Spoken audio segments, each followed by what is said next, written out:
भक्तजनों, माताओं, बहनों, सादर जय श्री कृष्ण।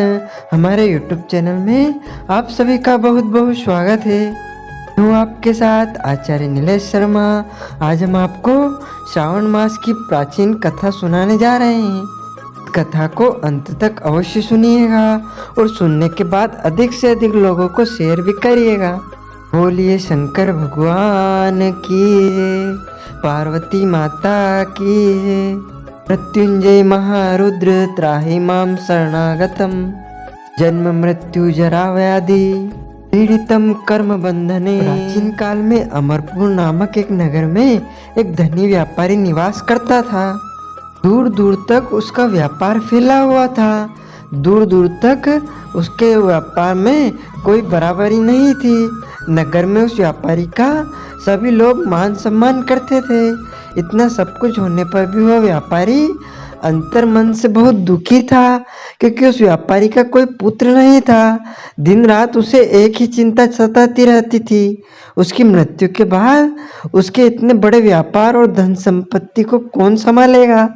पुत्र पाने की इच्छा से वह व्यापारी प्रति सोमवार भगवान शिव की व्रत पूजा किया करता था। सायंकाल को व्यापारी शिव मंदिर में जाकर भगवान शिव के सामने घी का दीपक जलाया करता था। उस व्यापारी की भक्ति देखकर एक दिन पार्वती ने भगवान शिव से कहा, हे प्राणनाथ, यह व्यापारी आपका सच्चा भक्त है। कितने दिनों से यह सोमवार का व्रत और पूजा नियमित कर रहा है। भगवान आप इस व्यापारी की मनोकामना अवश्य पूर्ण करें। भगवान शिव ने मुस्कुराते हुए कहा, हे पार्वती, इस संसार में सबको उसके कर्म के अनुसार फल की प्राप्ति होती है। प्राणी जैसा कर्म करते हैं उन्हें वैसा ही फल प्राप्त होता है। इसके बावजूद पार्वती जी ने नहीं मानी। उन्होंने आग्रह करते हुए कहा, नहीं प्राणनाथ, आपको इस व्यापारी की इच्छा पूरी करनी ही पड़ेगी। यह आपका अनन्य भक्त है। प्रति सोमवार आपका विधिवत व्रत रखता है और पूजा अर्चना के बाद आपको भोग लगाकर एक समय भोजन ग्रहण करता है। आपको इसे पुत्र प्राप्ति का वरदान देना ही होगा। पार्वती का इतना आग्रह देखकर भगवान शिव ने कहा, तुम्हारे आग्रह पर मैं इस व्यापारी को पुत्र प्राप्ति का वरदान देता हूँ, लेकिन इसका पुत्र 16 वर्ष से अधिक जीवित नहीं रहेगा।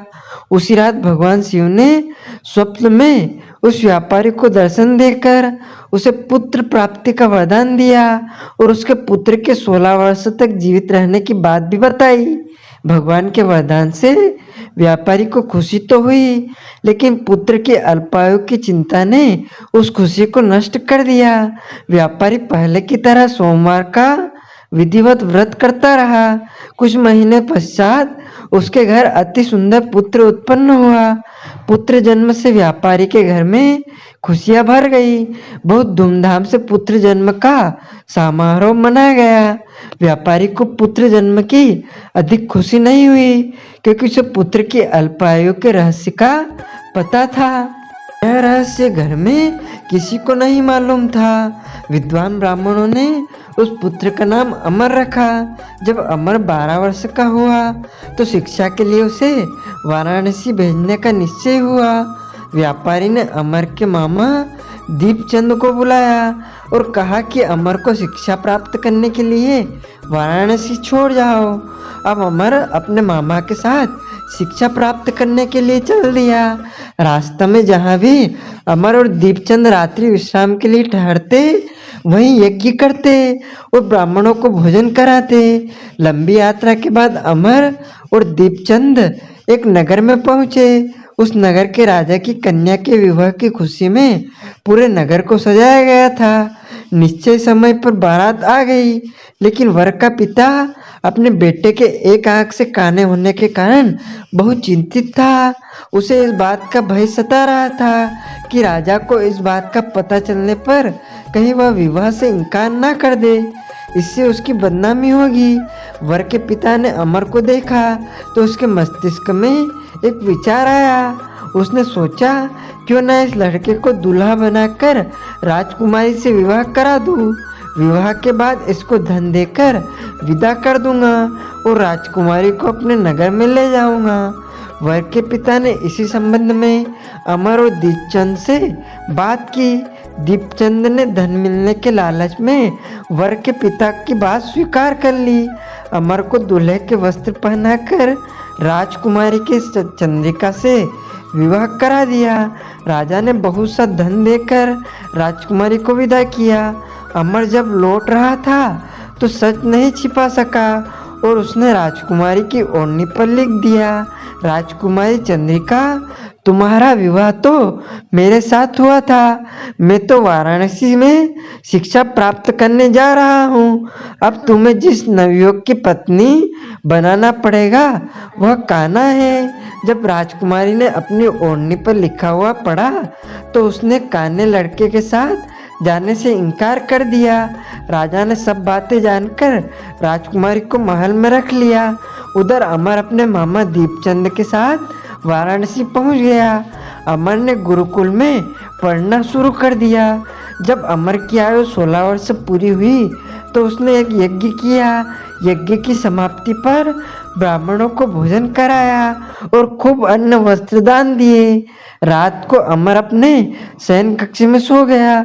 शिव के वरदान के अनुसार शयन अवस्था में ही अमर के प्राण पखेरु उड़ गए। सूर्योदय पर मामा अमर को मृत देखकर रोने पीटने लगे। आसपास के लोग भी एकत्र होकर दुख प्रकट करने लगे। मामा के रोने विलाप करने पर समीप में गुजरते हुए भगवान शिव और पार्वती ने भी सुने। पार्वती जी ने भगवान से कहा, प्राणनाथ, मुझसे इसके रोने के स्वर का सहन नहीं हो रहा है। आप इस व्यक्ति के कष्ट का अवश्य दूर करें। भगवान शिव ने पार्वती जी के साथ अदृश्य रूप में समीप जाकर अमर को देखा तो पार्वती जी बोली, पार्वती, यह तो उसी व्यापारी का पुत्र है। मैंने इसे 16 वर्ष की आयु प्रदान की थी। इसकी आयु तो पूरी हो गई है। पार्वती जी ने फिर भगवान शिव से निवेदन किया, हे प्राणनाथ, आप इस लड़के को जीवित करें, नहीं तो इसके माता पिता पुत्र की मृत्यु के कारण रो रो कर अपने प्राणों को त्याग देंगे। इस लड़के का पिता तो आपका परम भक्त है। वर्षों से सोमवार का व्रत करते हुए आपको भोग लगा रहा है।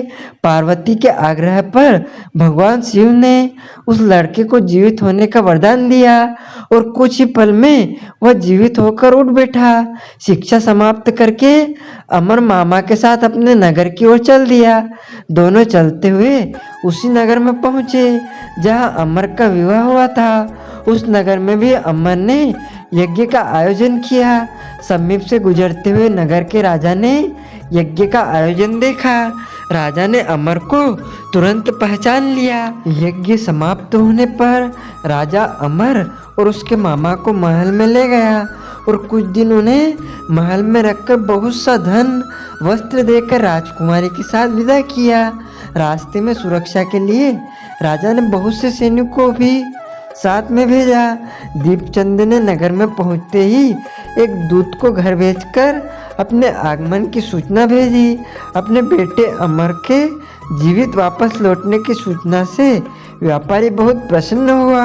व्यापारी ने अपनी पत्नी के साथ स्वयं को एक कमरे में बंद कर रखा था।